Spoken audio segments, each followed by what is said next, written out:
There's some bug fixes. Okay. So sound like all you guys were able to at least download the software? Okay. And I'll show you a few things here in a minute. But so you have the first software package is R. So R is actually the programming language. And without getting too involved, it actually comes out of another language called S. So I don't know why computer programmers, there's C, C++, there's a few others. Eventually we'll have to do something other than alphabet, right? We'll run out of things. But S was the statistical programming language that came out of Bell Labs in the 60s, 70s, I guess. Anyway, and it had been around for a while, and then in about the mid-90s, so, and it may be as early as depends on how far back you want to go and draw the line, but roughly early to mid-90s, there was this shift, and R is open source, which not only means that it's free, but also means that it's openly available and distributable. And I don't know if you guys ever get into Creative Commons, open software licensing kinds of stuff, but it's this idea that the base code's there, and if you want to modify and extend it, it's available, and so they share it. S was not. So there was a follow-on called S+, and S+ is now actually, I think unless it's changed, it's been bought and sold a couple of times by a company called Tibco, so it's a commercial-based software. I actually learned S+ when I was in graduate school because R didn't exist. So I graduated in '94, so when I was starting in late '80s, S+ was what we had, and it was awesome. I loved it. I used it all the time. And so when I was at Georgia Tech, I used to work with some of the schools there, and I kept and maintained a license. But then somewhere, later '90s, I sent a note to the guy saying, I want to renew my license for this year. How much? I'll send you a budget code and all that stuff. And he's like, well, we're not doing it anymore. We're just shifting to R. I was like, okay. I'm like, what's R? And he's like, well, that's the free open source version. I was like, oh, okay. So then I had to shift and change and stuff. So anyway, that's just the really short thing. If you're really, really interested in the background and the history, they did a fantastic presentation a few years ago by one of the original John Chambers and some of the guys that actually came out of AT&T. It was the 40 years of R and S, and it was actually kind of cool. But anyway, for me, I thought it was really neat. So R's been around basically since the early 90s, and it's the typical. Here, I'll show you guys sort of what the basic interface looks like. And you don't need to do this, but it'll be on your computer. So when you install R, and I can't swear exactly, let's see, we got a couple of Macs in here, so I don't know exactly how it looks on a Mac, but on a PC, it installs both the i386 and the x64. Anyway, these are just different processors, basically. But when you install it, this is what you get. And so it just, it sits there, there's a cursor. You got to know what to type. So there's commands and stuff. So this is just sort of the basic language. And it has a very minimal interface.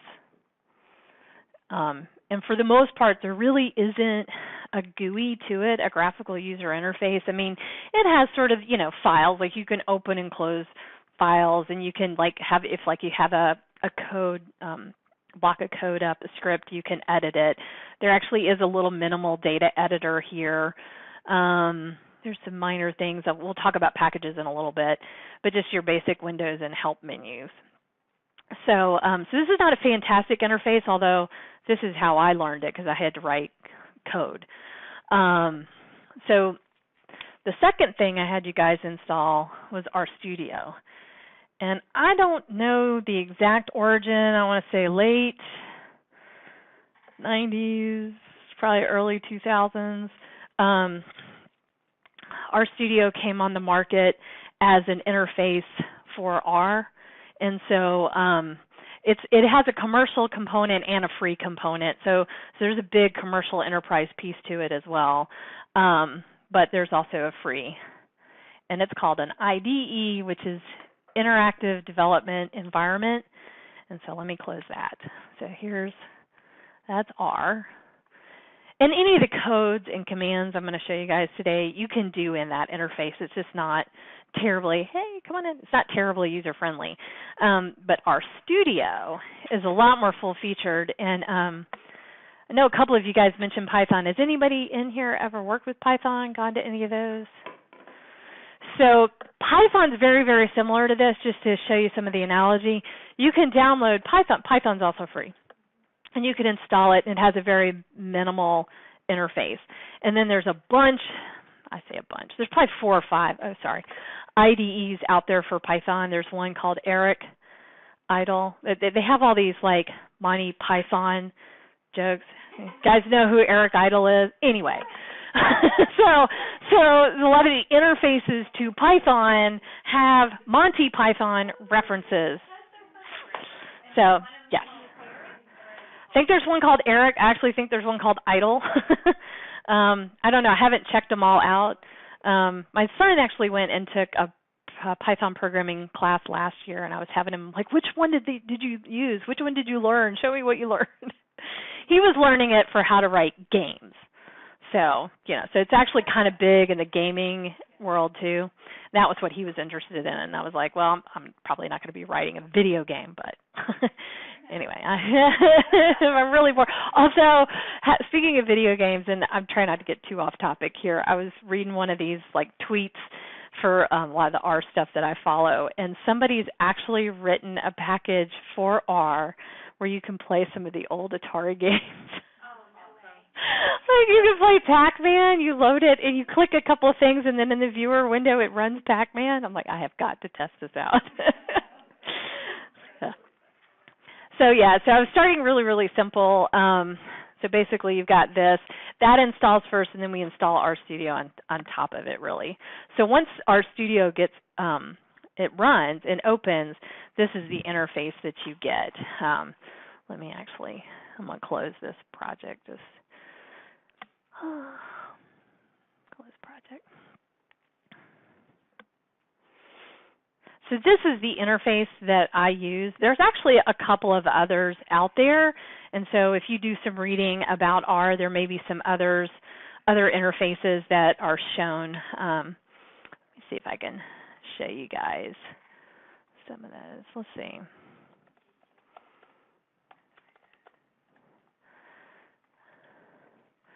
And I'll try to show you guys some really helpful sites. This is a fantastic website.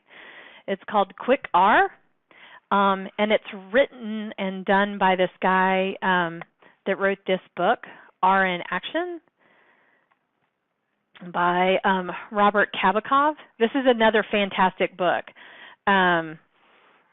And this will get you up to speed. It covers basic statistics. It covers data manipulation. Anyway, this is a really, really good book. And like I said, he also does this website. And so these are some of the different things. I was trying to see. He really doesn't have much. He mentions RStudio and then R Commander, which maybe in a future workshop I could show you guys R Commander. R Commander actually does have a point-and-click interface. So that like you click on something for data, another button for like analysis and models, and so some of that's actually, maybe when we do the regression one in July, I can show you guys that. But this is a really good one. So there's actually, he has a link here for a beginner set of courses and stuff here with our tutorial. You'll notice there's a link here to DataCamp. So DataCamp is another one. It is a subscription-based service, but it turns out there's a lot of free stuff that they're now doing. Let me just see. I registered end of December, 1st of January, because they were running a half-off special. It looks like they're actually, so right now they've got a subscription of $25 a month. I'm not paying anything close to that. There may actually be an academic price in here somewhere too. But they have, let's see, over 129 courses, and about half of them are in Python, half are in R, or maybe it's more like 45 and 45, because there's like 10% of the classes that are something other than R or Python. But I think there's a number of free classes. Let's see, I think if you go down, maybe it's community. There are, if you click on community, there are these open courses. And these, I believe, are completely free. I've actually been debating because there's a way to go in once you have an account and click on create your own course, almost like a blog. And so you could create a course and share it with people. So, and when I taught this past semester in the big data course, I did two things. One was basically I created an account for every student. And through their education program, you can do that, and then you kind of get a course site, and then you can you can actually assign things. But I just had it that way. There, all of the students got 6 months access free, which is really cool. So it gives a chance for everybody to do it, and you get free training. And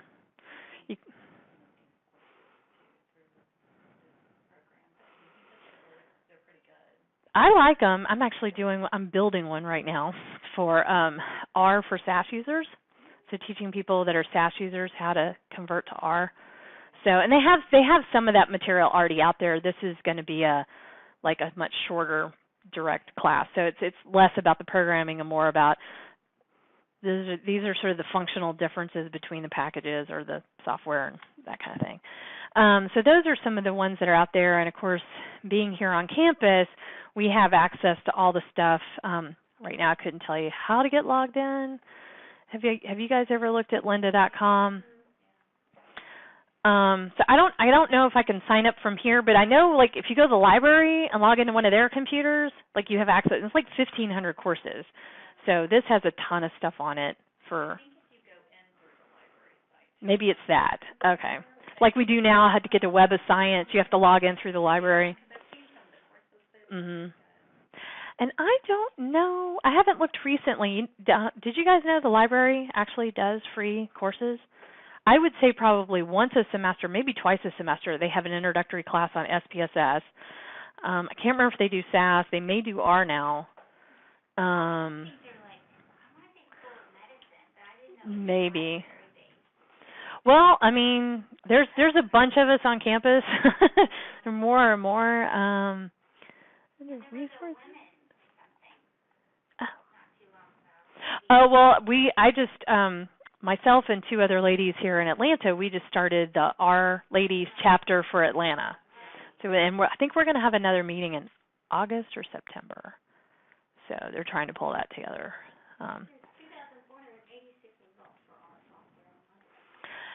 Okay, well there you go. So anyway, so there's lots of options out there for training.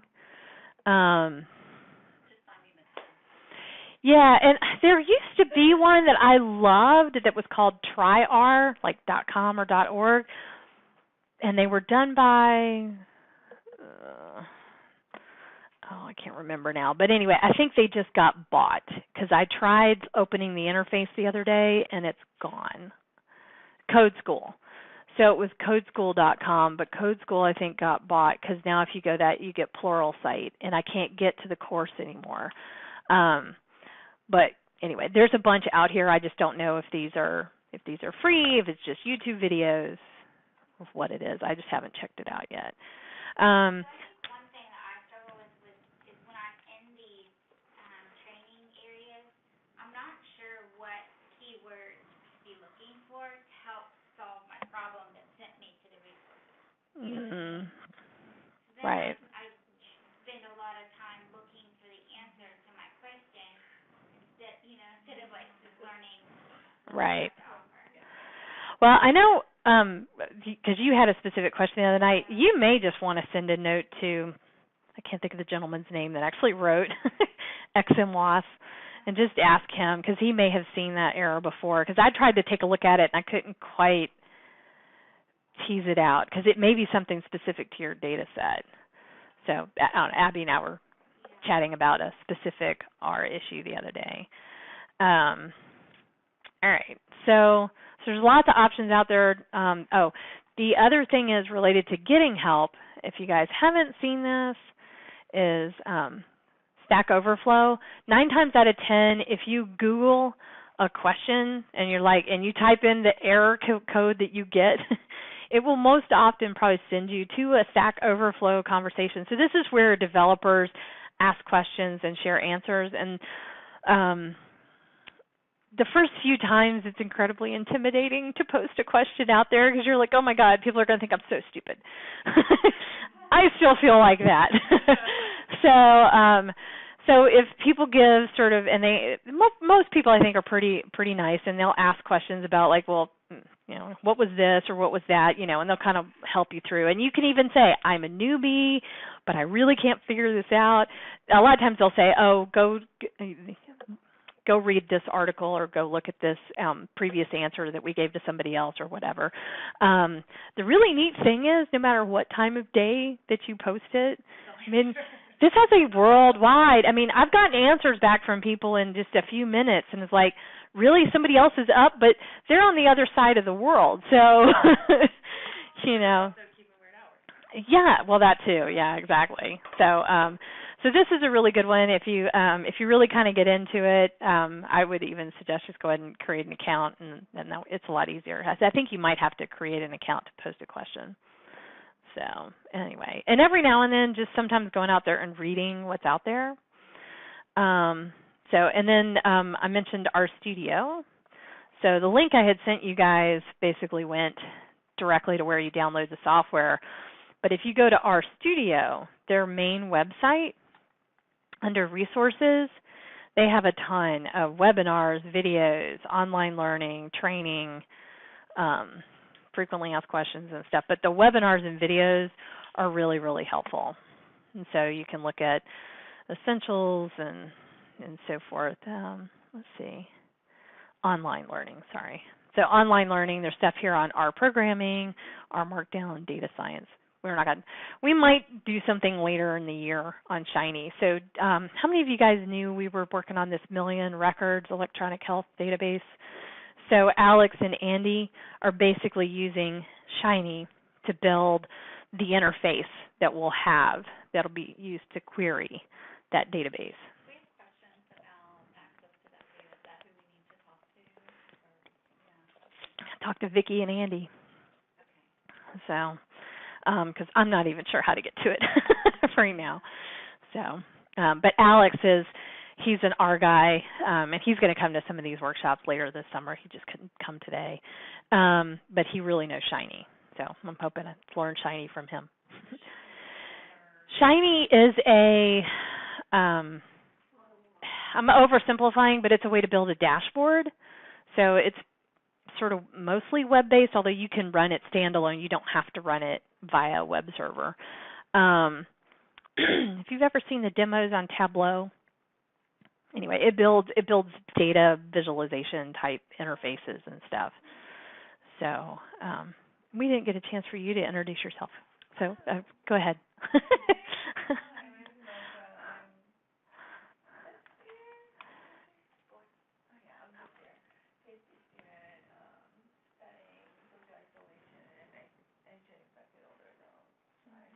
Cool. Awesome. Okay, that's good. No problem.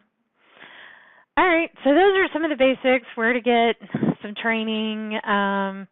Yeah, like I said, if you just Google stuff for R and help, and there's so much stuff out there. The really intimidating thing is there's so much stuff out there, but the good thing is because there's so much stuff out there, somebody somewhere has probably thought of it, built a tool, should have an answer to your question, that kind of thing.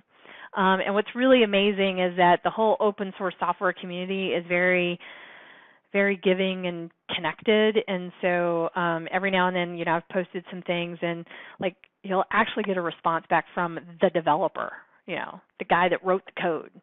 So, and sometimes a girl, woman. So hence the whole R Ladies movement. Try to encourage more women in programming. Okay, so that was just some of the background. And for my part, I like the RStudio interface. That's the one I learned. That's the one I'm teaching. The other thing to be aware of is Microsoft has bought into R in a really big way. May be doing stuff with Python too.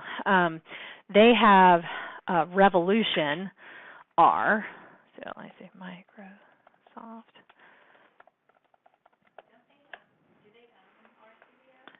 No, they're totally separate. But let's see, revolutions.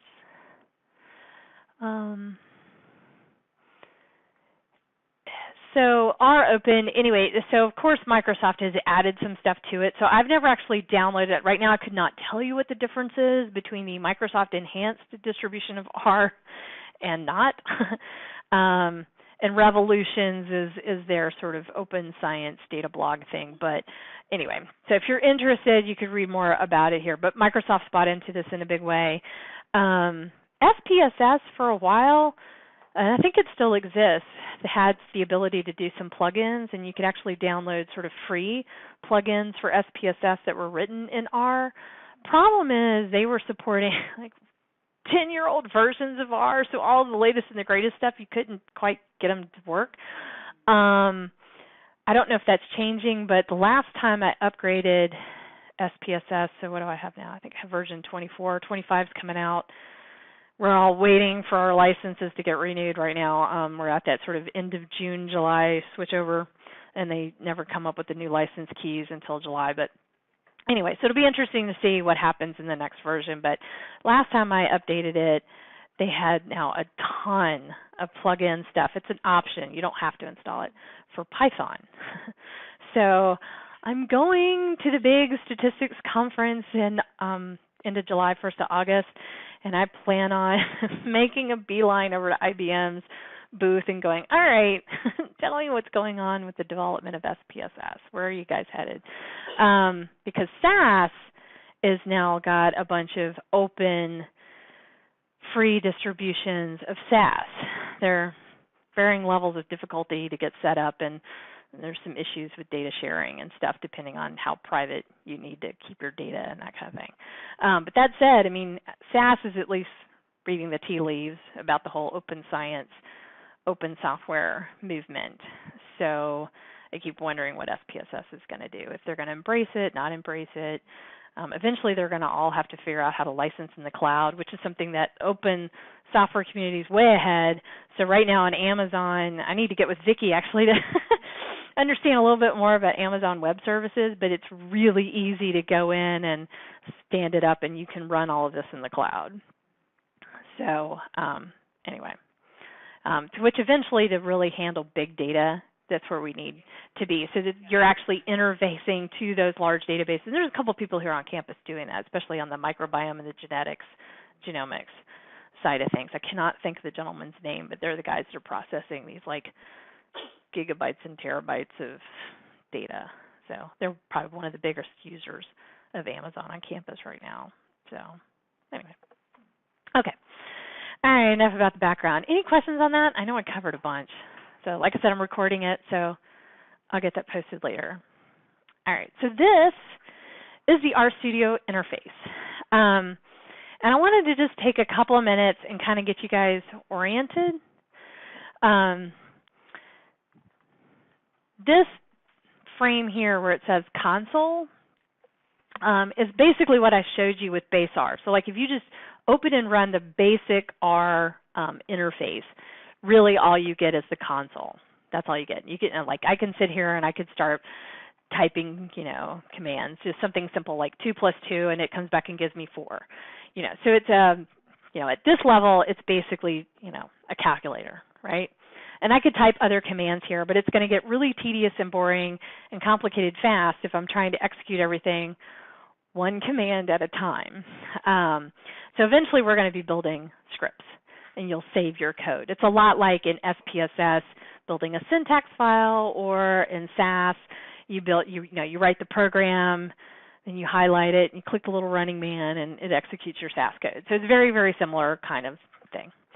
But the other thing that RStudio gives you, for what we're doing, I won't cover terminal, but this is a way to actually go back and actually talk to your computer at a code level.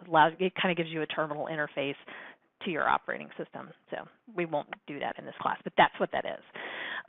Up here on the top right, there's some stuff on environment, and I'll talk more about that. History is literally, that's like your log window. That like saves every command. I can't remember how I have mine set up right now. I think it's saved everything I've ever typed in since I installed the software. So I probably should clean it out periodically, but it's a text file, so But there's a log window. SAS gives you a log window if you've ever looked. How many of you guys have used SAS? This is enough. Okay. SPSS kind of combines the output window and the log, so you get both kind of in the same window. We're not going to worry about connections. Connections like terminal. The other thing is down here on the bottom, there's all of these tabs for files, plots. Eventually, we'll talk about packages. There's a help window that you can search things, and viewer. Viewer turns on and off depending on what kind of output. But basically, viewer and plots is a lot like your output window. And then some of the things in R, once we start executing commands, some things will go to the plot window and some things will come back to this console window. So like if it's a text-based output, it'll show up in your console window. And you guys will see this as we start kind of typing stuff in. But the reason I wanted you guys to see the file window is I'll just go ahead and put this down as the number one rule. Whenever you start, always start with a new project. And so this is just good file management. And it can get, R is confusing enough by itself.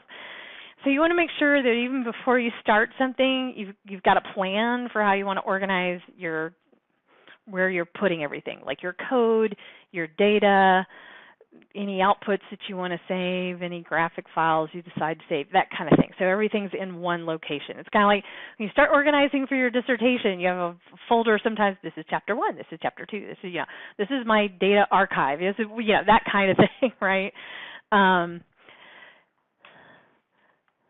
So if we do that, under the file window up here, I could go ahead and start creating files. There's I could, write script, which is a program. There's a whole bunch of other stuff we really won't cover. But I would always, always, always start with a new project. And what this does, in addition to sort of cleaning up what you'll be doing inside of R, it creates a folder actually on your computer.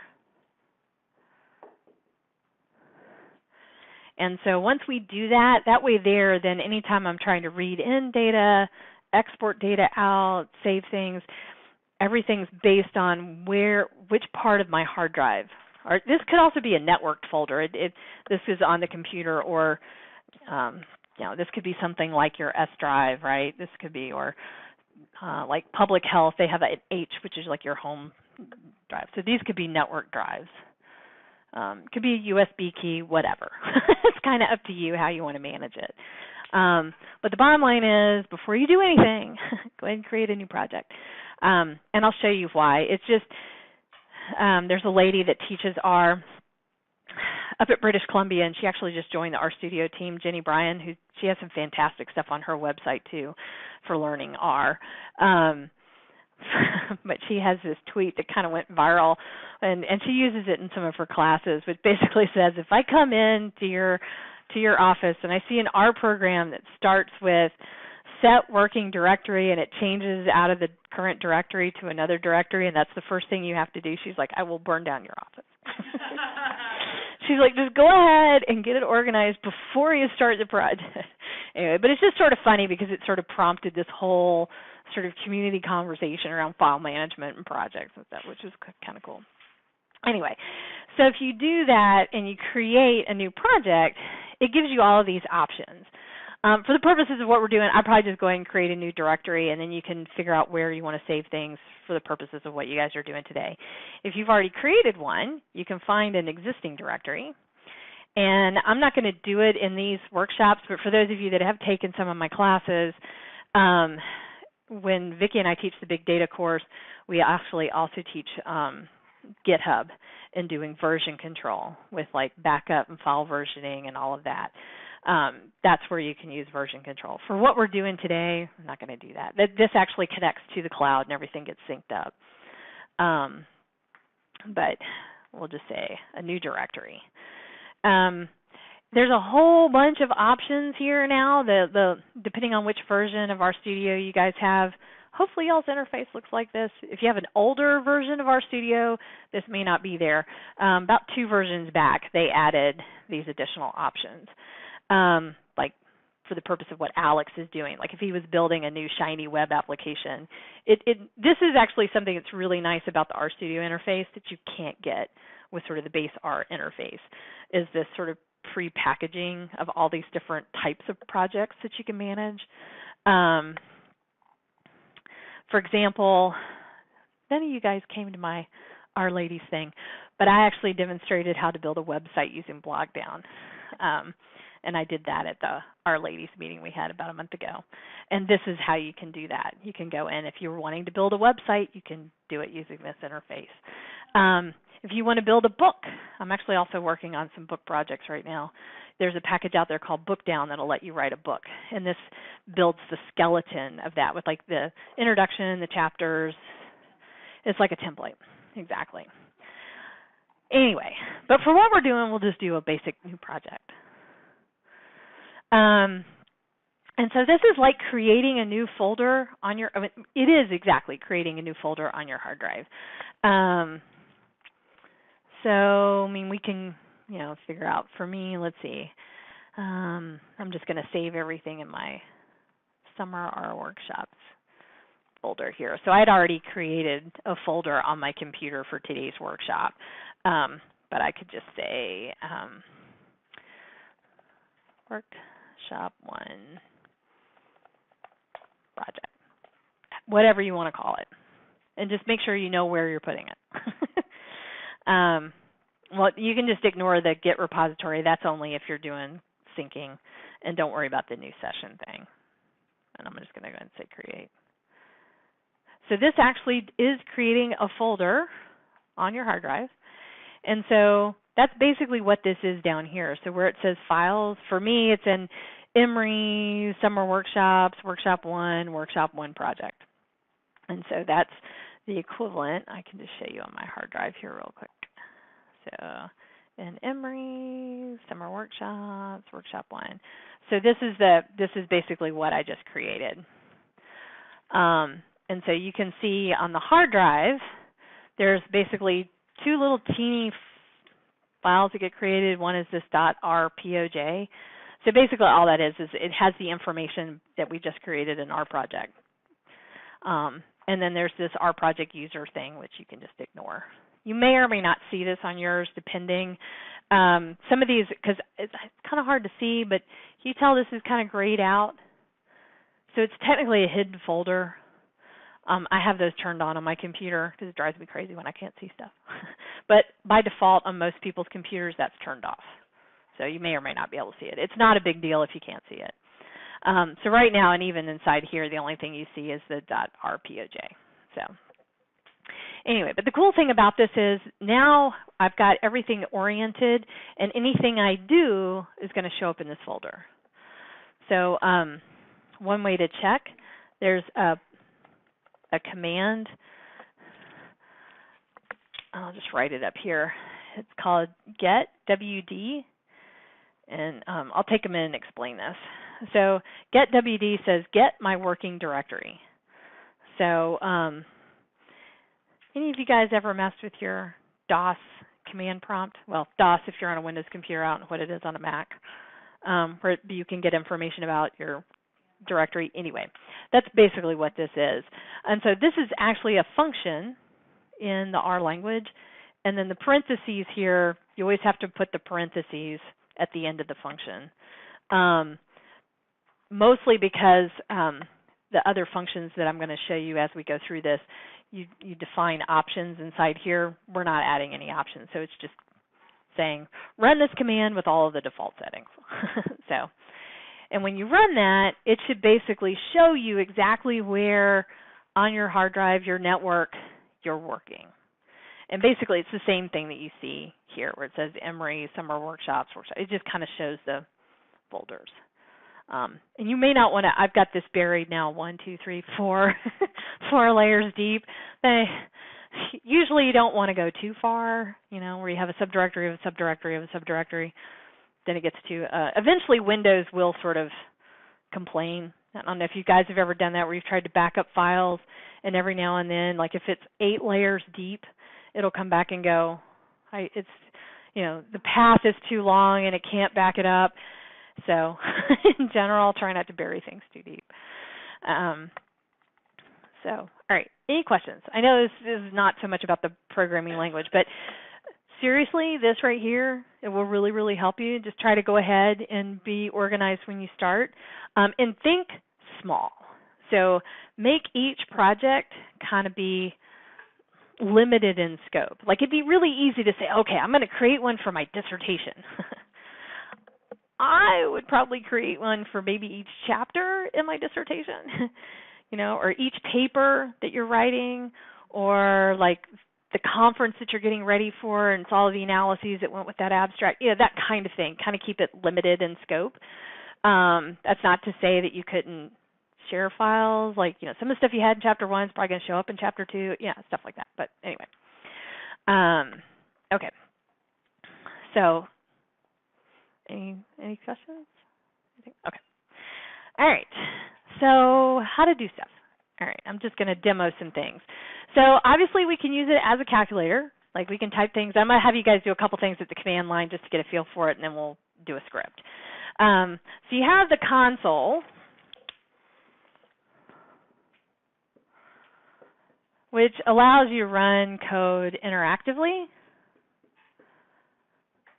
But you can only do like sort of one command or one line of code at a time. But it's a good way to kind of get started. I could actually addition, multiplication, subtraction, all the basic math commands. I don't know if you guys have ever seen that. The little up caret means raised to the power of. So 3 raised to the power of 4, so 3 times 3 is 9, 9 times 9 should be 81. So stuff like that. You can always use parentheses, 8 plus 2 times 3.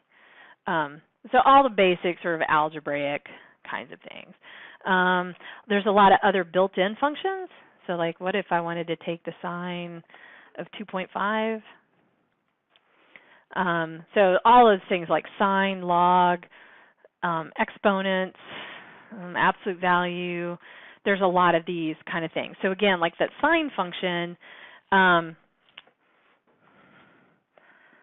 this is the function. So there's a beginning and an ending parenthesis, and then you put the value or the argument in there, in this case, 2.5. And to learn more about these, in the help window, I can actually type in the sine function and it'll go out. And this is part of the basic R. Let me see if I can make the, so you can see. By the way, this is in the Tools Global Options.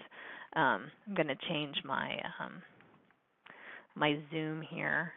See if I can get it a little bit bigger. Yeah, sorry, I'll show you. It's in Tools Global Options, and there's Appearance. So there's all kinds of things you can do in here, and there's all these themes. So like I could change the editor theme. Like I could change different colors, ambient, chrome, chaos. So some people really like a dark background with light text. I don't, but anyway. So there's a whole bunch of, here's Dracula, Dreamweaver. Anyway, there's a bunch of them in there. Yeah, and there's a whole bunch of other things here, the other things that you can do to set up. By the way, in the is it code? No, pane layout. What I'm showing you guys is the default layout. You can change any of this that you want, and every now and then if you're online looking for help, you'll sometimes pull something up and they'll have a screenshot and you're like, wow, my RStudio doesn't look like that. It's because they've rearranged where they want their windows. I try not to do that because it just confuses people, including myself. So, but just know you can you can turn all kinds of things on and off and move them around. I try not to get that fancy. But it turns out the zoom changes the size of how big things show up in the help menu. You can also change the font size. So it gets really tricky because zoom also affects the apparent font size. If you don't want to change the zoom, you can leave the zoom the same and change the font size, which does really good for being able to show the code on the screen, but it doesn't affect the help window. It drives me crazy because when you're teaching and it's like all the code looks fine, but the help text is like this tiny and people I can't read that. So anyway, but I typed in the help for sign, and so sign actually shows up down here as part of this set of trig functions. And so go ahead and make friends with the help window. It gives you some good information, at least give you a description of what the function is and what it's supposed to do. Usage, it'll kind of show you. X here is just a generic placeholder for whatever value you're putting in here. And you'll notice under argument, that's what this is. So whatever's in the inside here is the argument. And you'll notice it says numeric or complex vectors. So that could be one value, it could be a whole list of values. In this case, I put in a number, but I guess you could also put in complex, which I'm not going to do. So for now, this just was a single number, but I could put in like the sign of all of the numbers from 1 to 10 or something. And we'll talk more about those in a minute. But anyway, it gives you some details on what the function is doing, and then value basically is what the function sends out. So I know this is this is not very well written. I don't know why it says that's value. It kind of tells you what it's doing with complex value. So there's good and bad. I mean, this is the base R pack. So it's really, really powerful, but it's also really, really old, and not a lot's been changed. You know, I mean, some of the basic math stuff just, it is what it is. It's not really been updated. So there's varying levels of how good the help menu is. If you can't get what you need from the help menu, you can usually get it from Googling. And then at the very bottom, virtually all help. You're at least, I know I'm actually thinking about trying to write my own package. And when you do that, one of the first things you have to do is you have to build all the help menus for every function that you've written in the package anyway. But at the bottom, you're supposed to show examples. These are like exemplars of how the function works. Some of these are easier than others, but like here's one that basically says, give me a sequence of numbers from -3 to 7 in 1/8 increments. And so that's what they're doing here. Anyhow, so go ahead and make friends with the help menu. The other way to get help is there's a help function. And if I type in help sign, it'll give me that. Just like I could actually type in help mean, there's a function for calculating the mean. The other way to bring up the help menu is you type in a single question mark followed by the function. This is the other thing I love about RStudio. It tries really hard to do autocomplete. So watch for this. It not only will show up in the console window, I want to show you guys the script window here in a minute. It will also pop up in the script window, which can be a really good thing. So just make sure that you're picking the autocomplete feature that you want, because every now and then I've done that and realized, wait, what did I just do? And I picked the wrong thing. So, but this is also fantastic when you have huge data sets with like 3,000 variables and using a variable over and over, because sometimes I'll misspell it, but that doesn't make me click it. This feature does not exist if you're in the basic R interface. You just have to know how to type it. So that's one of the other reasons, and they've worked really hard on this the last 2 or 3 years, the RStudio development team, and they keep adding more features, which is good. But like I said, every now and then it trips me up because I don't realize it's almost getting too smart. It's like when Word or your cell phone autocorrects for you, and you're like, that's not what I meant to say. Of course. And I try really hard when I'm up early in the morning answering emails to read everything before I hit send. But I'm like, okay, that's not what I meant to say. Sorry. Anyway, but if you type the question mark followed by the function, it'll also bring up the help menu. So those are different ways to get help. All right. So let's do some other stuff. All right, so that's the console window. I think you get the basic idea. So now that we've actually got a project created, I would argue that after you create a project, the next thing you're going to want to do, sort of like step 2, is go ahead and create a new script. So this is basically your program that, so you're going to save all of your code and everything. I'll go ahead and sit down so you guys can see. But up here under File, New File, at the very, very top, and there's no way to make this bigger other than change the resolution of the computer, is our script. The others that are up there, there's an R notebook. For those of you that mentioned Python, Python has a Python notebook. It's a way of capturing code and interactive documents. R Markdown, I may do a separate series of workshops on R Markdown. Actually, there's a Coursera course that you all can take for free that I deployed in January on R Markdown. That's all about basically creating documents using that. Shiny web applications and so forth. So we could do whole workshops on each one of these. But for now, just click R script. So this is basically your program. And so you'll capture all of your code and stuff here. And that's going to go into whatever your working directory is. So if you're yes. So let's go ahead and create one. So when we create this file, right now it's not saved, it's untitled, so it's like a new document. I'll go ahead and show you. So comments in R start with a hashtag. Anything that follows the hashtag will be ignored, meaning, you can type stuff in here. So here is some example code for today's workshop.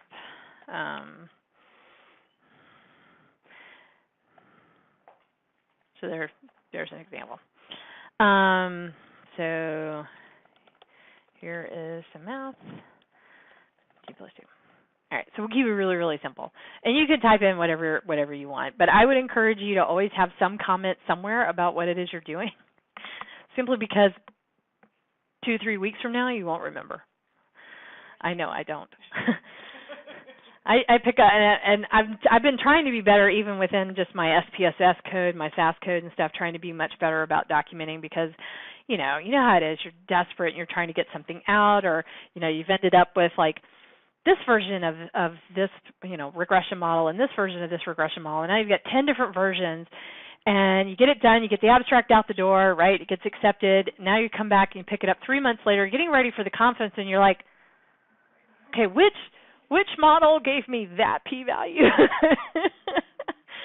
So I'm trying to be better myself, which is to say when the abstract goes out the door, trying to remember to go back and go put stars or something. This is the final model. So anyway. All right, so a couple things about this is a little bit like working with any of the Microsoft products. So you'll notice once we kind of got going, first of all, it says untitled, so we know we haven't saved it anywhere. It also shows up in red, and you'll notice it's kind of hard to see, but in the top corner there's a little asterisk. So anytime you've modified a file, the little asterisk shows up. Have you ever noticed that in Word? You start editing a Word document, you'll get an asterisk. Now, I know for sure that works on a PC. I'm not 100% sure it's the same interface on a Mac. But there's usually some indication somewhere that this is a modified file. That's one way. The other way is if you were to close it out, it'll usually say, are you sure? Do you want to save your changes? So anyway, but go ahead and click Save. So there's a little save icon. Okay, this is a quiz. Quick, what's this a picture of? Okay, you guys aren't, you're not as, you're old enough. That's right. All right. At least it doesn't look like the old sort of 5.5 or the 7.5 inch flops, the big ones with the hole. I still have some of those. Right. I was going to say, I have 45, My parents actually have old 78 records. Have you ever seen those? So, yeah. My dad even has, he bought it years ago, an old Victrola, which is cool, and it's one of those you put the disc in and you crank it to make the music. It's really cool. I think my sister and I may have to arm wrestle over that one in the estate someday, but anyway, I love that thing. But okay, so let's click save. So as soon as I click save, it opens up a File Explorer window, and I think it does something similar on a Mac. You'll notice that I'm in the directory that I created. So now, you could change out of this directory, but I wouldn't. Just go ahead and call it, you could call this like my first script, or whatever you want to call it. I'm going to click save. And back here on the file window, I now have a file, my first script, and it goes ahead and it's .r. So these are all .r files. So this is something .r. And all it is a text file. RStudio knows how to read it. Even the basic R interface window knows how to read it. But if I'm over here on my hard drive, I can open this in something like Notepad. So, I mean, I can read, it's just text. But it's, you know, it's just black and white. Whereas in the interface, it knows that anything after a hashtag is a comment. So in my current color scheme, this shows up in green. The 2+2 command shows up in blue.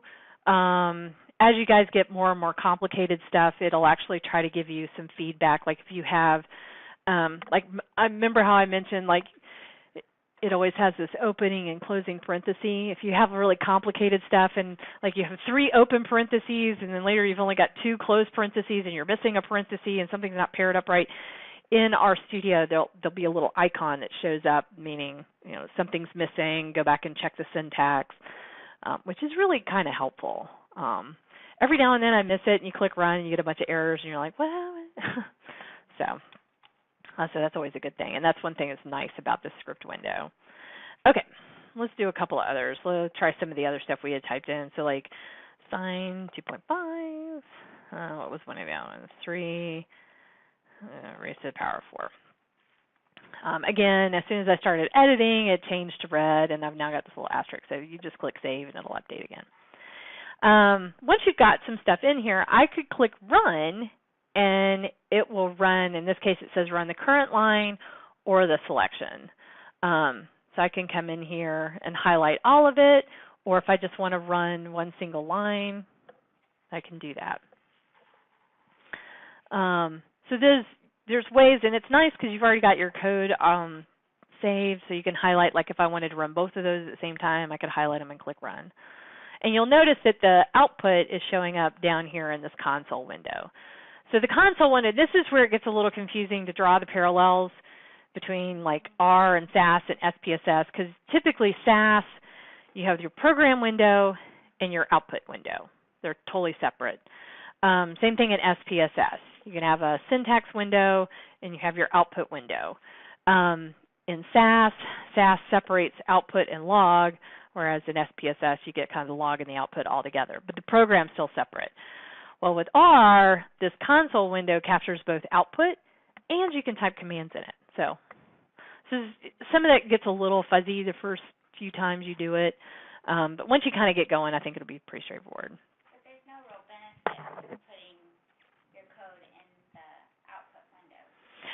No, not unless there's something. Every now and then, if I'm wanting to test a command and I really don't want to I don't want to go in and edit my script window. Like if I just want to check something really quick, I'll type something in the console window, or like help. Like if I know I want to type in a help command, I'll do that. And I'd probably, so if it's a command I don't really want to save in my script window, you don't have to do that. The other thing is if you are sort of hacking around in your console window and you're like, you know what, that was a really good set of commands or a couple of good options and I want to keep that, you can always come back over here to your history and scroll through and find like, well, maybe I do really want to keep that command. So if you click on history, you could come over here and I think if you click, it copies it to the console, and I think if you click this to source, yeah, so it moved it over. Hold on, although I had, hold on, let me undo. Okay, sorry, stop. Okay, So if I'm in a clean line over here, if I had something in my window, I could click to source, and it would copy that from the history into my script window. So again, just some of the little nuances of the RStudio interface. All right, so I'm going to, so here's an example right here. I accidentally deleted the ending parenthesis, and you'll notice that I get this little thing that says unmatched opening bracket. So before you start running a bunch of code and commands and stuff, try to look for those. Right now we've only got a few commands, but you know, when you end up with something that's like 500 lines long, trying to figure out where you went wrong. So, okay. So far we haven't done anything terribly exciting, and you'll notice over here in our environment, it's empty. So another feature, which is something I really, really like, but it's kind of hard to wrap your head around initially. R is an object-oriented programming language. So everything in R is an object. And even though you can't really see it, I don't know if I'm going to be able to remember. Let's see. Okay. So even though this is kind of implicit, so the last thing I had typed in the window, you don't have to write this down because you guys will never use this. I'm just doing this for demonstration purposes. When I typed in 3 raised to the power of 4 and it calculated the value 81, that actually is an object. Even though I didn't save it, I didn't give it a variable name, it turns out in R, the last thing that was created is an object. It's called .lastValue. But let's create an object so you guys can see this. So if we create a variable we'll call X, and I'm going to assign a value of, I don't know, let's say 45 to it. So the thing on the left is typically the object that you want to create. The thing on the right is what you want to put in it. Right now I'm just putting a single number. And then this symbol, which is the less than followed by a dash, that creates like a little arrow, is the assignment character. Technically, yes, you could use the equal sign, but the rule of thumb, or the, I guess, what do you call it? The accepted practice or standard practice in R is anytime you're creating an object and assigning stuff to it, you use this assignment character. You don't use equals. Equals are kind of reserved for defining your arguments inside of an object. Sorry, inside of a function. But technically, yes, you can do an equal sign. You could also write it this way. You can actually write 45 and you can flip it. Most people don't do this, but I will just show you that you can do this because basically it says take 45 and assign it to X. Both of them say that, but typically you're going to put the variable on the left and the information that you're putting in there on the right. But every now and then on help menus and people that are trying to be cute, you'll see this. So just watch for it. Space is not critical, but I will say RStudio has been really pushing this idea of clean programming. I'm surprised it's actually not giving me a message. Every now and then, if you don't have a space, it'll fuss at you. You don't have to, but now if I did this and put a space, it's going to get confused. This looks like X less than negative 45. So this symbol has to be together. So R reads that as a single symbol. It turns out actually that less than followed by a dash is actually a function in R. But just know it's the assignment character. Any reason that we can't say with that statement X is 45? Yeah, so this says, the way you kind of read this is X gets the value of 45. That's kind of how it's read. Was that your question? Sorry. Just I don't know if it's my staff, in me with my head thinking. Mm-hmm. Every time I see this arrow or I think of what I want to say in a code form, I'm always like X is. And so this whole assign to is just like Oh, okay. Well, you could. I mean, you could, and maybe that's just syntax. You could say x is 45. That's fine. There's nothing wrong with saying that. Something else. No. Mm-mm. I think of it that way because there's some other programming reasons to say it that way, but I'm not even sure I understand all the nuances, honestly. That I was always told that little less than dash was the assignment character, so that's why I think of it that way. But yes, you can just say x is 45. So x is 45. Okay. So I haven't run the code yet.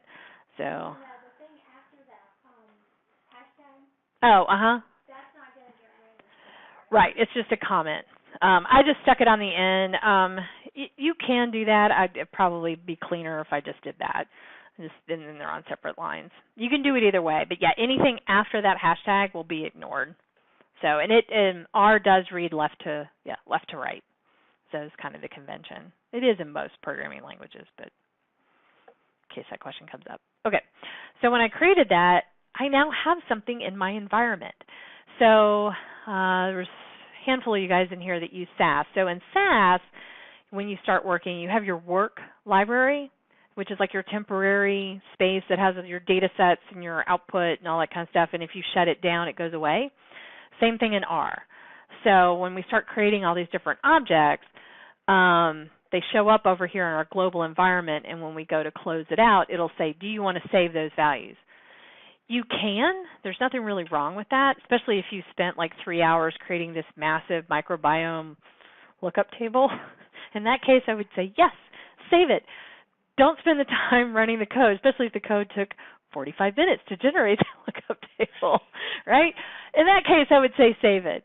But for me, depending on what you're doing, those files can get large. So unless the code just really takes a long time to run, I don't save it. I just save the code, and then I can recreate whatever it is I need to recreate. There's different schools of thought on that. So there's nothing really wrong with saving it.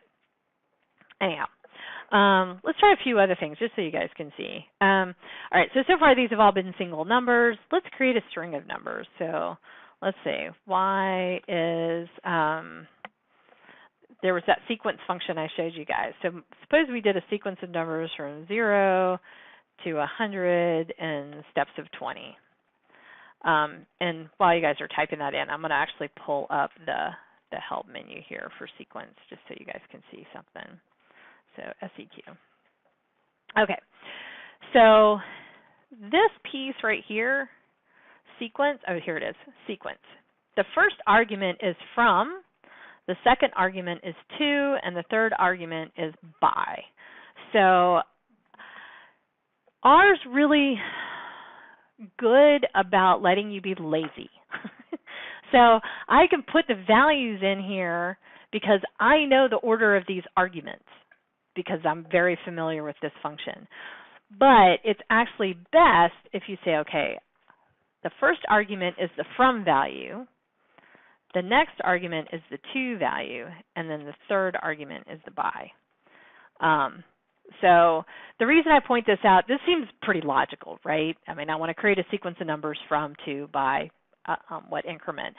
But later, especially with more complicated functions, and definitely for what you guys are doing in the microbiome, where there's like 50 inputs or whatever to a function, it's best if you just go ahead and make sure you've got each one explicitly labeled. One, it's easier for you to keep track of what you're doing, and two, if you send your code to somebody else, and for yourself in 2 weeks when you've forgotten what the arguments mean. You do. So so in this case, I have to have the equals in here.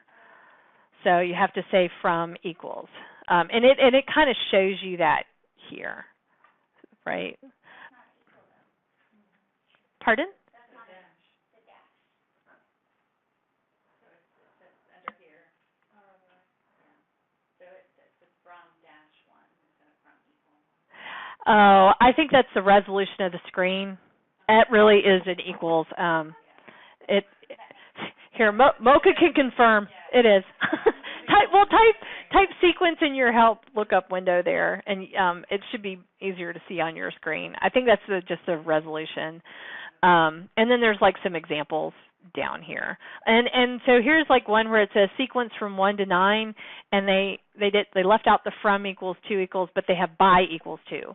So people do all kinds of weird things in R sometimes. So I'm trying to get better myself about explicitly writing out each argument because it's just good coding practice. There's some other things that I'll show you while we're sitting here. In the scripting window, I can actually put in returns, and it does a couple things. It lines all of these arguments up. So sometimes it's, for me, this is such a short set of arguments, it's really easy to keep it compact and all on one line. But for some of these things that you guys will see later, like in the later ones, we'll do some regression modeling and things like that. It gets, you might have 5 or 6 arguments and parameters that you're tuning. And so sometimes it's easier to just go ahead and put in a line return. You can't do that easily in the console window, so this is the other reason to write a script. Because now I can just highlight all of this in together. The other thing is visually, it just makes it easier to read. Oh, okay, there's 3 arguments, here are the values, that kind of thing. And we'll click run. Yeah, it's technically still, it's all one, function, one set of code. And the left-hand, right-hand parentheses, you can kind of see that they match up. And so when I ran this, a couple things happened. Over here in the environment window, I now have a new value called y. But you'll notice nothing showed up in the console window. I mean, it just regurgitates the code, and you're like, okay, that's cool, but what is y? So you actually have to actually type it to see it. This is a really short vector, but I mean, if I had something from 0 to 1,000 in steps of 0.1, that'd be a really, really, really big vector. This only has 6 values. So the other thing that the environment window does is it shows you what your objects are. So like X is just a single number. Y is a set of numbers, and there are 6 of them. So a couple things to look at. Let's see, if I type in, there's 2 statements that you should probably just go ahead and learn right out of the box. The class and the str function. Str is not string. It stands for structure.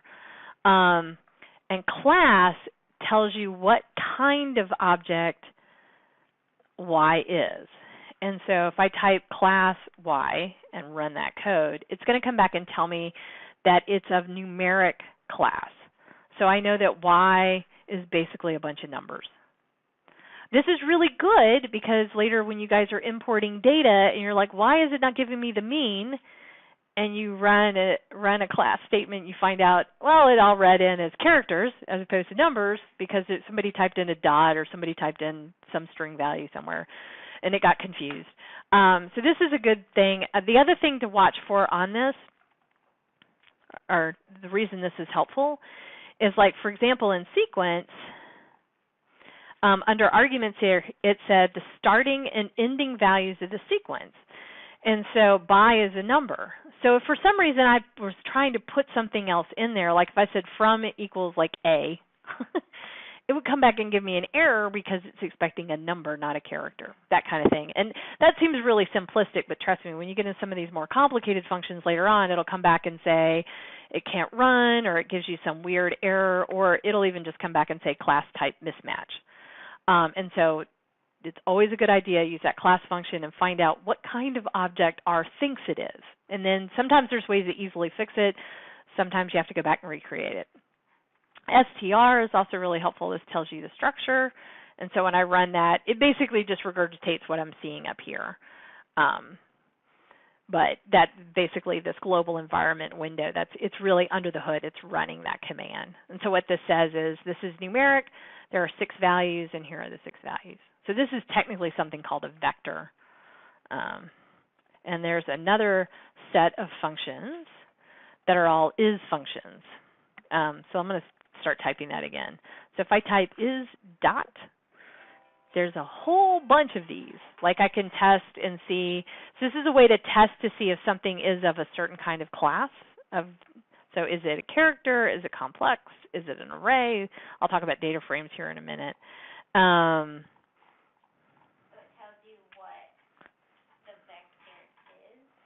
it's really asking a question. What it says is, if I write this, what this asks is the object Y numeric?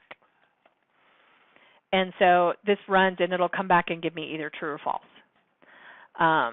So if I were to type is character is Y character type, it's going to say false.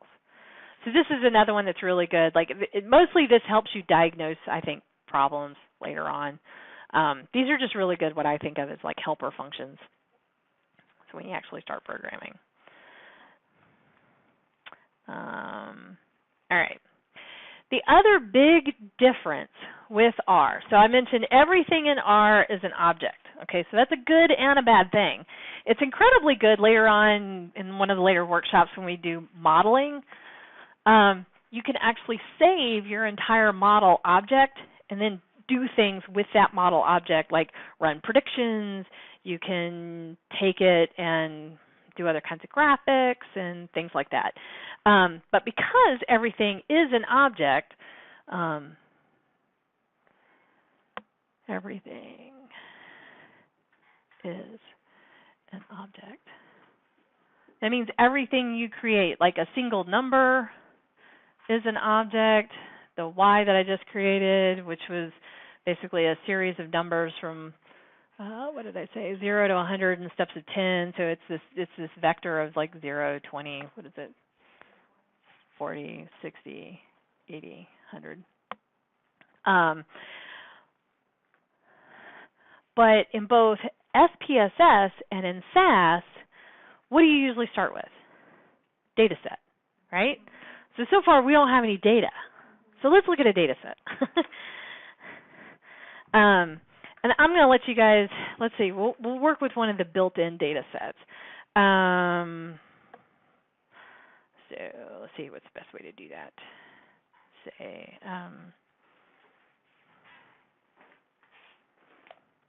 all right. So there's a bunch of different built-in data sets, and I won't get a chance to show you guys all this stuff. But there's this classic MT cars data set, which I'm going to show you where it is in the help menu. So MT cars. It's actually, and there's a package as part of base R called data sets.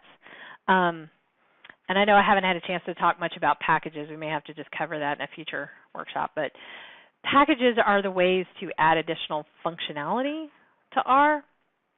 And I'll try to do one example here before we leave. But MT cars is already built into sort of the basic R set of functionality, and it was pulled from this 1974 Motor Trend US magazine.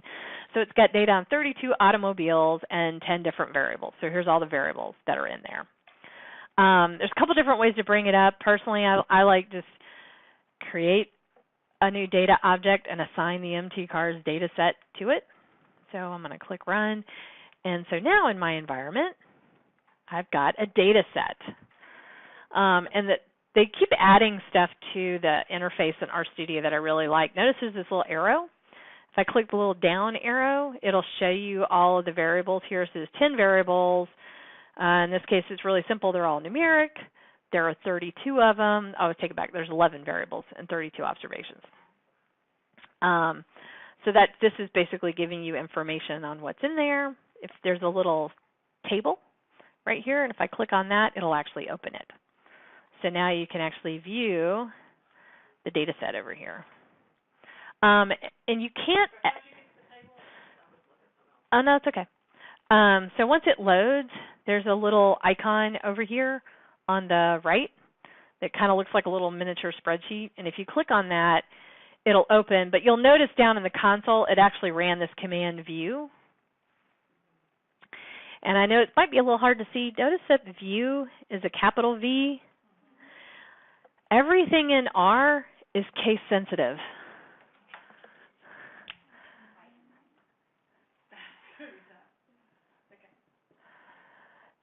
And because of that, I could have an object little x. I could have another object that's big X. And those are two different things. So watch for that, not only for your objects, but some functions. Like in this case, the view function is actually if I type in lowercase view, I'm going to get an error. So if you get an error back that says could not find function, check and make sure that you have it typed exactly the way it needs to be typed with the uppercase. If it has an underscore, R, you can use underscores, you can use periods. You'll see camel case, which is where some things are lowercase, some things are uppercase. Vicki and I joke that she's a snake and I'm a camel. So she typically writes and uses snake case, which I think is the underscore, and I tend to do camel case, which is where like the first word's lowercase and then the second word in the description is uppercase, and that's how you can read it. Anyway,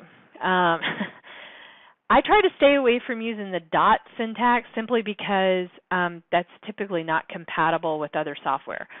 R is a lot more flexible that way. So like if you're using variables, like say you had an R data set and you exported it so that somebody in SAS or SPSS, if it has a dot in the variable name, SAS and SPSS will have problems. And then you'll have to go back and change things. So I tried just not to do that.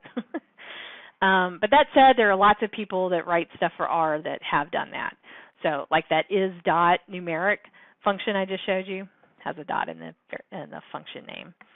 The data viewer window, you can do some things like you can come in here. I know it's a little hard to see, but there are actually little up arrows and down arrows so you can actually sort. This is not changing anything in the data. This is just for visualization. You have to actually do separate if you really truly want to resort something. But that's another lesson. But anyway, so you get a chance to see it. The other thing that I think is kind of nice but does get confusing, and this does come up in microbiome analysis a lot, and I'm not even sure I still understand it. So you'll notice the variable names are shown going across the top here. On this side, these are row labels. Now, I'm personally of the mind that this should be a variable. Like we should have a variable in there that says car name. But this data set, the way it's built in R, the car names are technically a row label. They're not actually a variable in the data set. And this has bit me in the butt a couple of times trying to learn microbiome because there's some assumptions in some of those packages that those gene names and stuff, it's not really a variable, but it's like a label. Anyway, so just for those of you that are stepping off that cliff, watch for that. I think there's some standardization that's happening in that world, the way things are handled and passed as arguments to other things. But just look for that, because I know one of the first few times I tried to run some microbiome stuff, I was like, wait, is this a variable? Is it a label? How do I index and match things up? Anyway, so just be aware of that. All right. So once we've got a data set, if I want to actually get, I'm sorry, I just changed windows. So the data window is still open. You don't have to close it. It's not hurting anything. I mean, if you have too many windows open, you may eventually slow down your computer. This is really small. If you have a huge data set, I would say don't open it in the view window. Any of you guys ever played with any of the tidyverse stuff? No. You saw a little bit of tidyverse stuff. There's some things with tidyverse where you can take like a glimpse of a data set and it opens only a part of it, and then you can look at it without having to open the 3 gigabyte file. Anyway, there's some stuff like that. And that's actually getting better. That's why I said there's a lot of active development going on right now for people to be able to sort of peek into their data without having to open up the whole thing, because it's a little like trying to open up a really big file in Excel. If you have enough memory on your computer, you can do it, but odds are it's going to crash. Ours kind of the same way. So, all right. Now that we've got data in here, how do we get to specific variables? So like X and Y, that makes sense, right? Those are separate standalone objects. But if I actually want to see a variable inside this data set, there are different ways to sort of select the variables that are in there. And that selector command is the $sign. So this selects variables or columns. from your data.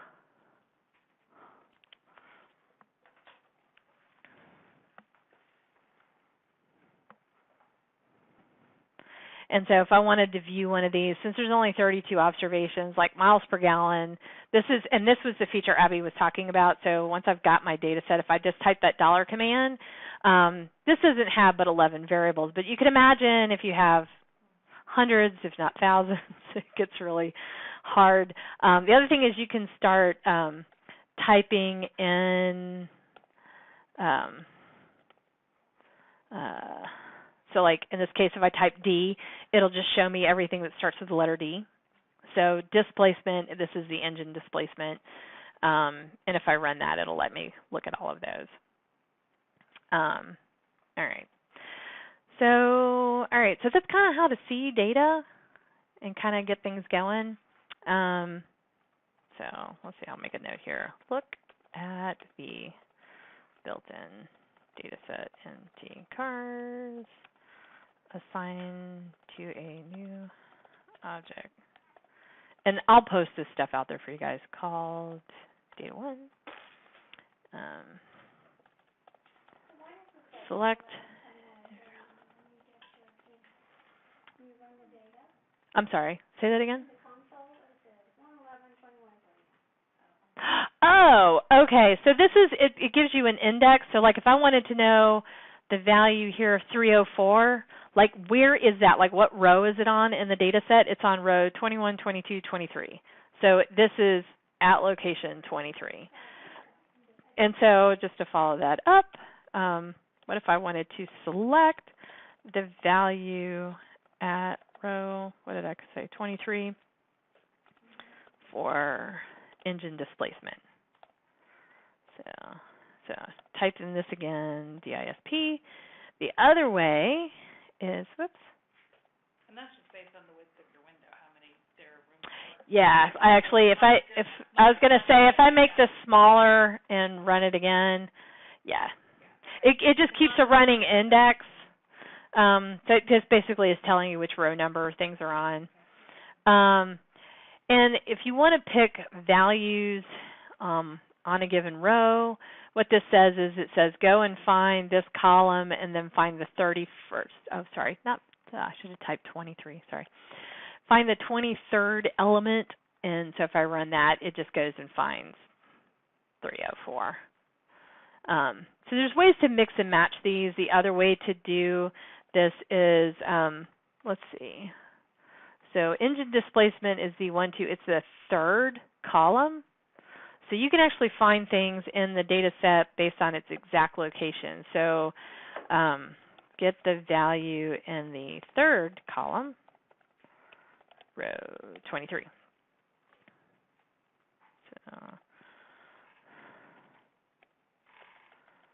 So the other way to do this is actually to give it the index of the row and the column. Rows are always listed first, columns are always listed second. And so I know this is a lot. The big thing to do is just sort of play with this. If you use the $sign selector, it selects the column and then you tell it which value inside that column that you want.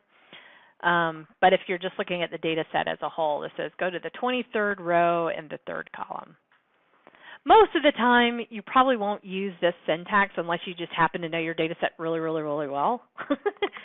It's probably going to be more where you're selecting using the $sign and finding the variable that you want and then picking out a row or something. Like you might know, okay, I want to look at everybody after row 100 because I know those are the people that were enrolled in 2012 as opposed to 2011 or you know, that kind of thing. Is that the third variable? Is that label column considered a column? Or are you looking at your second variable or third variable when it says column 3? You see what I mean? Oh, is that right? It's the third column. I guess I can look. Yeah, so here's the data set, and so that it's looking at displacement because that's your third column. Okay. So it's the third variable. Yes, exactly. So those rows are not, those row labels are not columns. Those are just. Correct. Actually, it's a really good point. Yeah, so I'm going to open that back up because I just closed it. Yeah, this is not counted as column 1. actually the way to get those, so let me show you that, because this is kind of unique to the MT cars data set. There's two other functions that are good to learn. So if I want to get my column names, there's actually a function in here called names. And so there's a function called names, and you run it on a data set. And if I run that, it'll come back and give me the list of all of the column names. So there's 11 column names here. So sometimes this is really helpful too, depending on what you're trying to do. If you want to get the row names, that's a different function. I think it's called row dot names for data 1.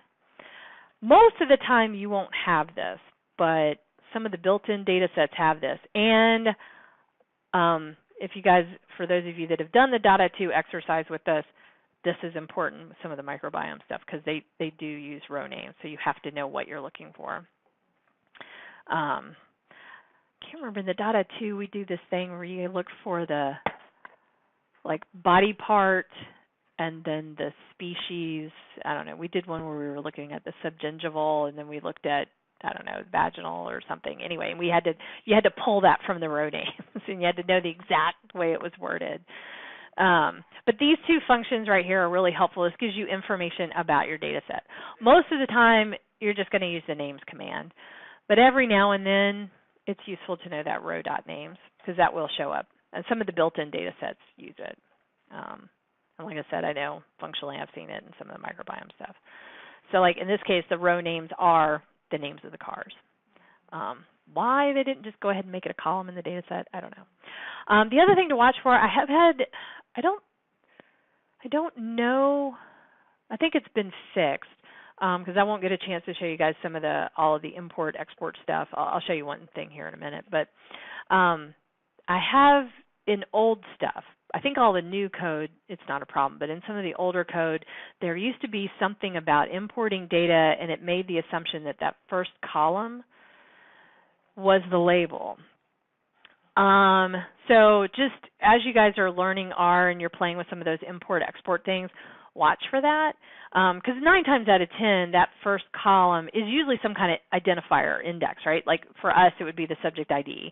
You know, if you're in manufacturing, it might be the part number or whatever. And so a lot of times it'll come in as a row name as opposed to an actual column. There's pros and cons to that. Personally, I want it as a column. I want to be able to find it as a variable. But observations would be that first row. Yeah, exactly. Or the first column. So all your rows would be your observation number. Yes, exactly. That's what it normally Yeah. Normally, yeah, it's just a count. It's like row 1, row 2, row 3. That's kind of like in SPSS. That's how it shows up in the data viewer window. It's like an implicit row index kind of thing. But anyhow, just watch for that.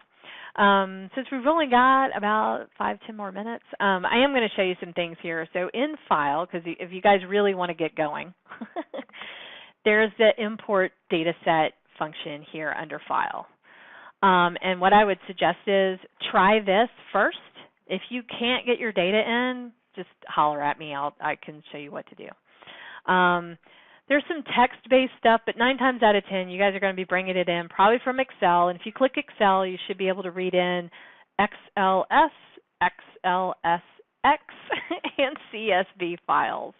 I think that from Excel will read all 3 of those. You can come in from SPSS, SAS, and Stata. And I will tell you, I have had better luck in R reading in Stata data than I have in either, well, definitely in SPSS, because I don't think SPSS has updated its Stata import stuff. I do a little bit less with SAS, so I won't badmouth SAS. But I had a data set the other day that I could not get into SPSS, but I could get it into R. And then I was able to export it and save it like I wanted. Then I brought it into SPSS because I don't use Stata. But there's a few people here now using Stata. I'm starting to see it more in some of the public health things. So anyway. And every now and then, if you guys are working on some of the legacy databases around here, there's a couple that exist in Stata. So anybody in here working cardiovascular? Okay, never mind. So this is one of those data sets that I keep having to go back to Stata and fight with it. But it's a huge data set, so anyway. It's something legacy from a study we did years ago with the med school and Morehouse and a whole bunch of other people. So anyway, but this is really good. So let me see if I can, because I don't have a good example. Let me see if I can just find one. Let's see, from Excel. And you can come out here and just sort of browse around. So let me see if I can just find one, because I've got some stuff I'm playing with.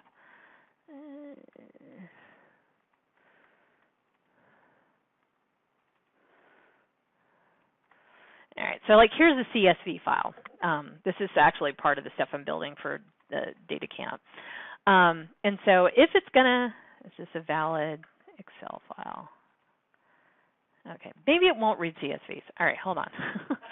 Never mind. All right, so here's the same data set in XLSX format. All right, so it should update. Okay, if it will give you the data preview, it'll work. Now, I could go ahead and click import, but this is a little bit, this is actually a feature that just got added to RStudio. So like if you have an older version of RStudio, this won't be there. But down here in the bottom, it says code preview. So it's starting to do a little bit of this build the code for you kind of thing, which in SPSS, if you've ever played, once you get into the interfaces and you've built your regression function, if instead of clicking OK, you click paste, it'll actually save all that syntax to your syntax window, so it saves the code.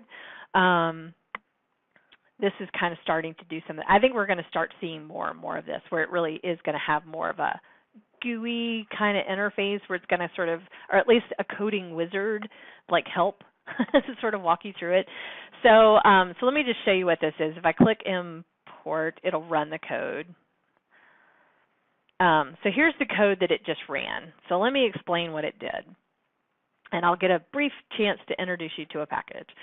So this library command is loading a package called ReadXL.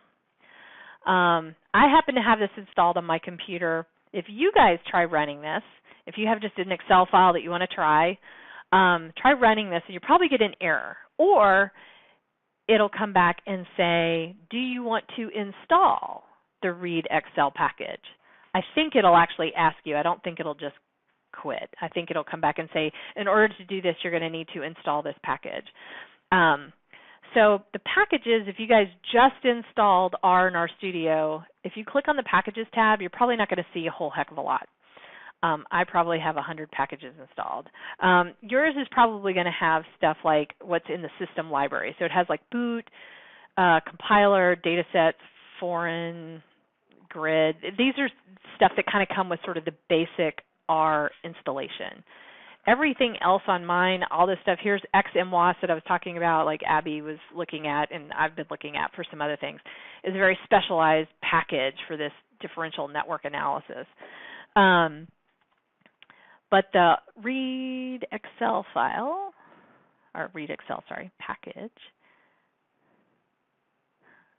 where, now I can't find it. Oh, here it is. It actually says it reads Excel files. So I've got it installed. If you don't have it installed, you can install it here under Tools, Install Packages. So most of the time, once you've got your data in, you've got your project set up, the next thing you're going to want to do sorry, is figure out which packages you're going to need. If you're just doing sort of basic statistics and summary and stuff, you may not need to install much. But if you've got something that's sort of specialized, you're probably going to want to install some additional packages and functions and stuff. And so if you click on Install Packages, it'll typically default to what's called CRAN, and I'll show you guys that here in just a second. But often, if you know what you're looking for, you can start typing the name, and it'll start looking for it. So in this case, ReadXL. I wouldn't change your default library. Usually, when you install this, it configures. For me, it shows up in my users, my documents directory for R, Win library, anyway. And you should be able to just click install, and it'll run. That said, it should work fine on a Mac. Right now, on Windows 10, if you're using the University McAfee virus software, you're probably going to get an error. So if you have that problem, just come see me. I'll show you what to do to fix it. Right now it's royal pain in the patootie. It's a workaround. And what I would say is sit down one afternoon with a list of the packages you want to do. I'll show you the data fix, and then just sit down and install the packages, and then you won't have to ever mess with it again. I'm hoping eventually they'll come out. Did it work? Well, good. Maybe eventually, maybe with the next upgrade, it'll fix itself. I didn't have any problems until Thanksgiving last year, and then there was some change in either McAfee or something. And what happens is it does a read-write, so it does two steps that you won't actually see. What it does is it downloads a compressed file that has all the code in it, and then unpacks it and installs it to a separate directory. And that read-write transfer happens so fast, the virus software thinks that the computer's being attacked, and it shuts it off. And so there's a way to work it around, and you change some internal code that changes the time lag, and if you change that time lag, you outsmart the virus software, and it'll work. I can't tell you the number of days I spent looking for that stupid thing. I was to the point of going downstairs and begging Ernie, look, I can't deal with this. You have to take the virus software off my computer. But I found a workaround, and anyway, everything's fine. But for 2 days, I was ripping my hair out. Every now and then, most of the time you can ignore that. And so your question about upgrading, there's a little thing here about you can refresh the package listing, or you can click update. If you click update, it'll run through the list. Like for me, I have a ton of stuff that's out of date, but I don't use half of these. So like if I know, like, let's see, I don't know, maybe I do need to update. So like read Excel, I currently have 1.0.0. 1.1.0 is out. So if I clicked on that, I could install that update. It's probably a good idea to check it every now and then. There's pros and cons to that. I will say this for those of you working on your dissertation. If you're trying to get something out the door, don't upgrade it in the middle. Just get it done. You can always go back, because every now and then upgrades will break things. So. I had to upgrade my studio. Oh, okay. It wouldn't run this particular package that just came off. Yeah, So yeah. it just kept giving me error, and I was like, Finally, yeah. Every now and then you do just have to bite the bullet and do the upgrade. So that's basically how you install a package. And once you've installed it once, it's on your hard drive, you're done. You don't have to reinstall it. You might have to occasionally do an update or something. Or if you move to a new computer, yeah, you got to reinstall everything. So that's part of the first part of packages. The second part is this library command. So what the library command is it takes that package and all of the functions in that package and puts it in memory so you can actually use it. So let me do something here real quick. Let's see. How do I? I'm gonna do something here. I'm gonna restart my R session. Okay. So before I ran that function, or that library and that class function there,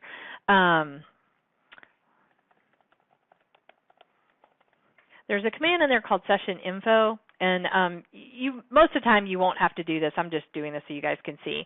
This gives me information about it. Actually, this may actually come up if you ever post a question out on Stack Overflow. Somebody will say, well, what's your session? That's what they're looking for. They want to know what version of R you're running, what your platform is. I think somewhere it might even say, yeah, like this tells me that I'm in the United States. Every now and then you'll get weird things, especially if you're dealing with a lot of date time kind of stuff. So like, you know, if somebody posts something and they're in like China or Southeast Asia or something, every now and then there'll be some funky things that'll show up. But it's also really, really good to know what platform. So this basically tells me that it's an x86 64-bit Windows operating system. You know, for those of you on Mac, this will look a little bit different. It tells me what version of R, because every now and then, like Abby mentioned, you keep getting error messages, and somebody will say, okay, give me your session info, and you realize, oh, okay, but this is 3.4.1. What you're trying to run won't work with that version. You need to upgrade R. So, and the other thing is right here, it says attach base packages. So this is all the stuff that comes with base package. And then don't worry about loaded via namespace. These are other things that you have access to, but that technically are not what they call attached. So, so this command that I just ran, this read Excel, command, and I'll just show you. Like if I tried to run that command, it's going to give me an error and say, I can't find that function. Well, it's because this list of packages does not include read Excel. So I have to actually load it into memory, which is that library command. And then once that's in there, then I can run that read Excel function. So yes. So just watch for that as you start doing things. With like you might find, oh, this is really cool code. I really want to try that with my data set. And you start typing things in and you get all these errors. Then you have to go, okay, wait, what package did that come from and stuff? So let me take a minute because we're about out of time because I sort of glossed over a few things. So when you guys installed R, the link I sent you was for CRAN. And CRAN's, I'm trying to remember what it stands for. The Comprehensive R Archive Network is what CRAN stands for. And so it has all the information here for downloading and installing R. By the way, there are help manuals here. These aren't as user-friendly as what you're going to find on the RStudio website, so I'd probably start there. But the official manuals for R are here. And it's not a bad idea to take a look at these, maybe the introduction and the data import-export. But the other thing that is fantastic is if you click on packages, there's a bunch of different ways to see what packages are out there. So CRAN is like the official sort of R repository. As of right now, there's over 12,000 packages. So you can imagine there's a lot out there, and it can get really confusing. I don't know why they're sorted out here by data publication. I guess some people are really into that. If you know what package you're looking for, you can sort them by name.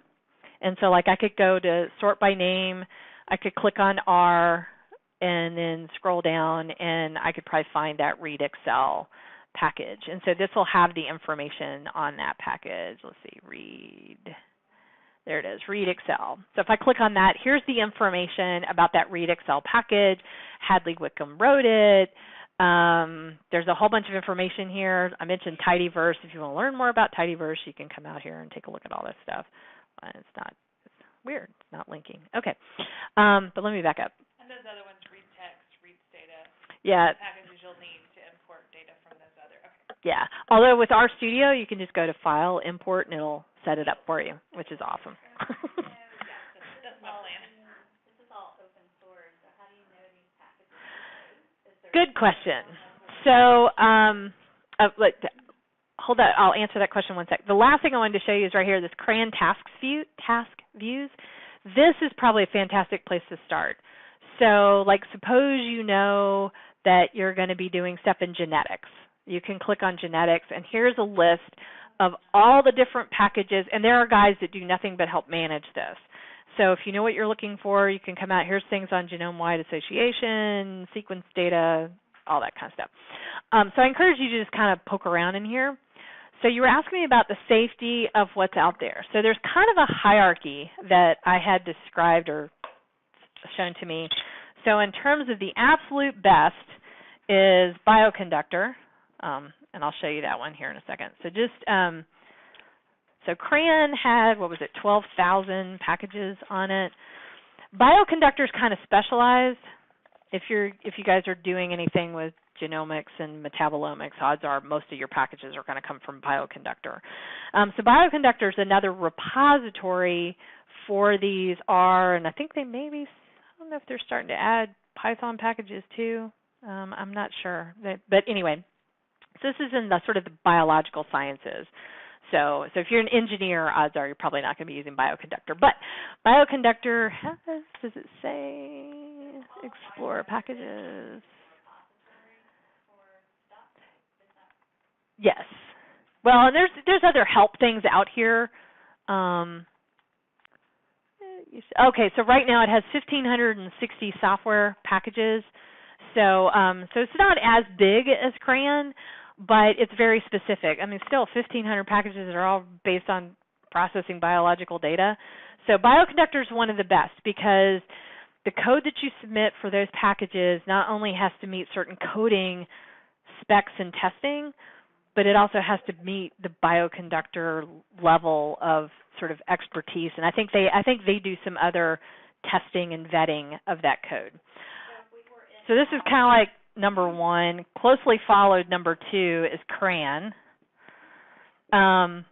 because the code has to meet certain formatting standards, documentation standards. I think there's a little bit of code testing that they do, more or less looking for certain things that are real at a base level kind of errors.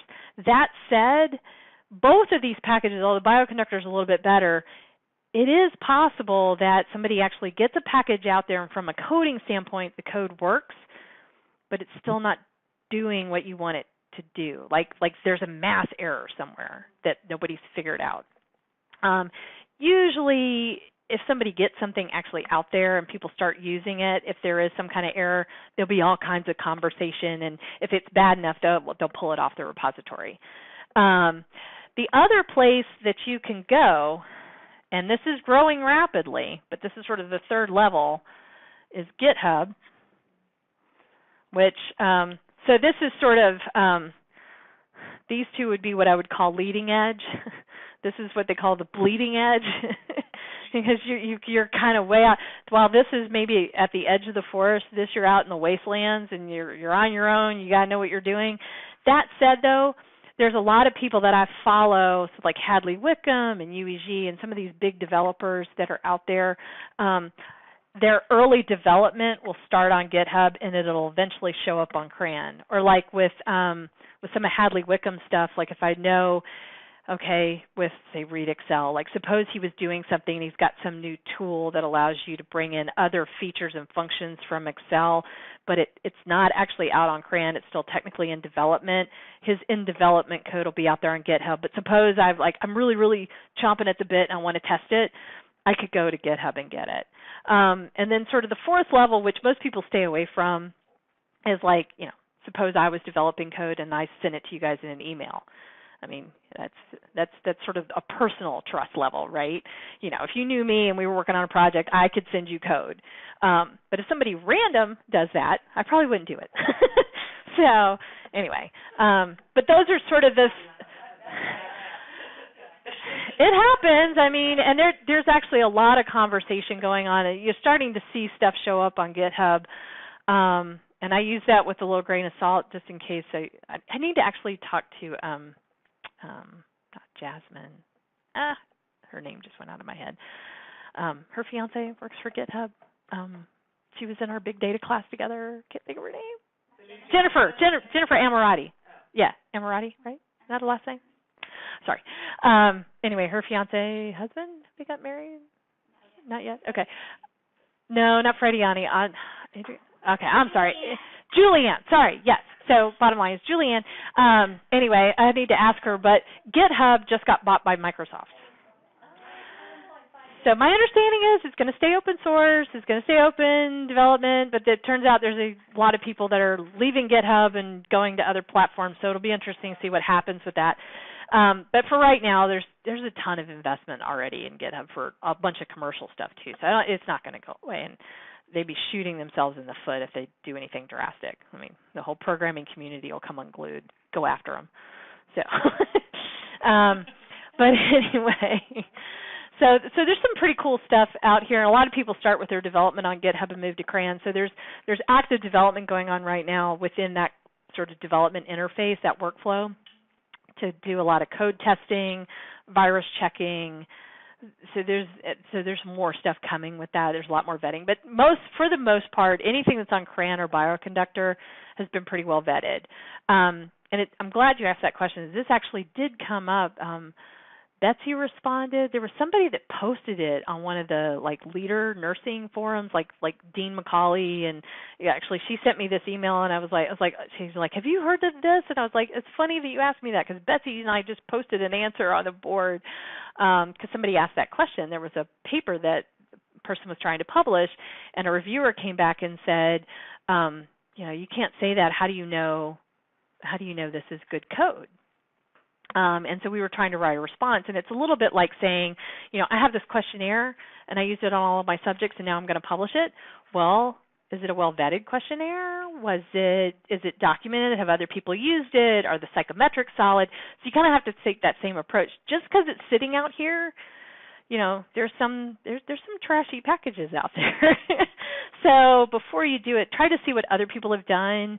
Come up with a reason and a rationale why you are using this package and not another package, and because there's some competing ones out there. There's probably 100 out there that each do something different with regression, and some are better than others.